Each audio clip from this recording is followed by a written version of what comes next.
So you just shared that the first time you realized you were struggling with mental health was last year. That's when something shifted. Yeah, I mean, last year is when I started realizing what the actual problem was. Mm-hmm. I think my struggles with mental health actually go way back into my early teens. Mm. I think what was happening at the time where I was sort of going into teenagehood and being really confused about everything that was going on, I started sort of developing sort of a fantasy world. Yeah. Yeah.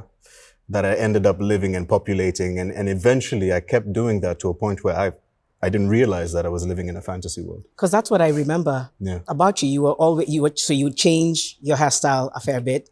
You change maybe your name, your different personas. And I just thought, oh, my older brother's, he's creative. He's being... That's polite. That's it. Just he's this is, in fact, it's almost like this is so cool as a teen because you were also very popular. That's true. That's the thing. Yeah. And so within all that, there was a struggle. That wasn't just for fun or for show.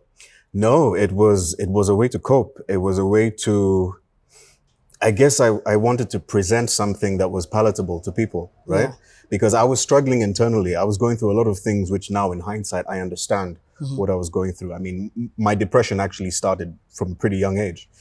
So I decided that to be able to fit into the world, I had to figure out the kind of persona I needed to be. I had to figure out what people would accept me as. Yeah. And then I really tied myself to this idea of being the artist because that's what everybody would comment about.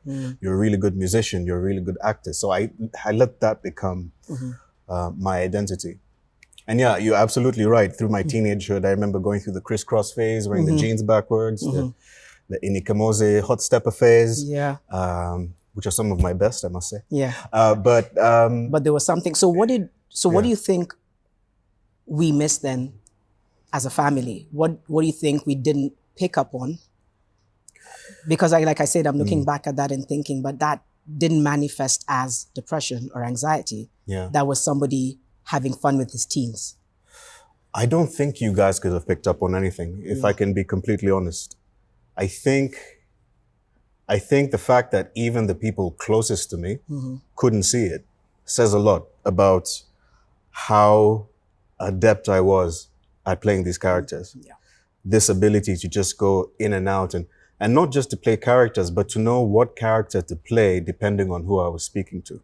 Because in a lot of ways, that's also how I ended up relating to you guys. I feel like I had a character when I was interacting with you and interacting with Timothy and interacting with Sharon. You know, there were all these different characters I was playing.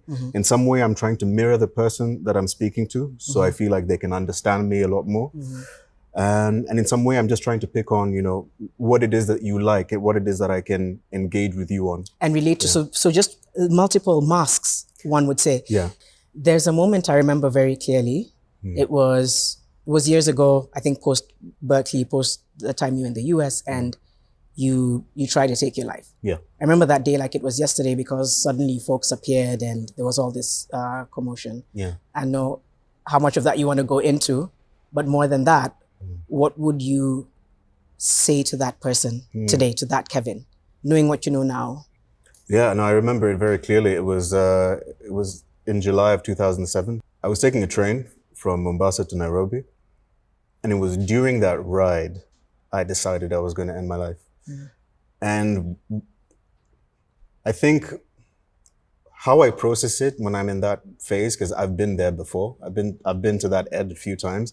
The first thing that I seem to want to do is get rid of all my belongings.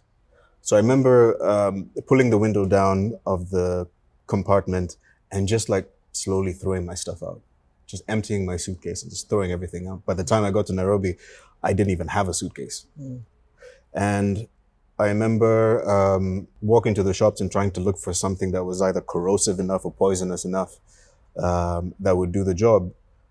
And it was when I actually went into the hardware store and was looking at these toxic bottles is when I realized I'm not okay.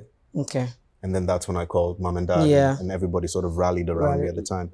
So what would you say to him now? I would say to him that the darkness is a sign that evolution is about to happen.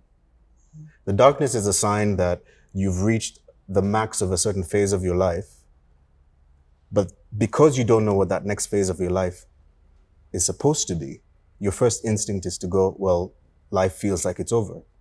No. Life isn't over. This phase of your life is over. So actually look at these moments as a sign that you're about to evolve.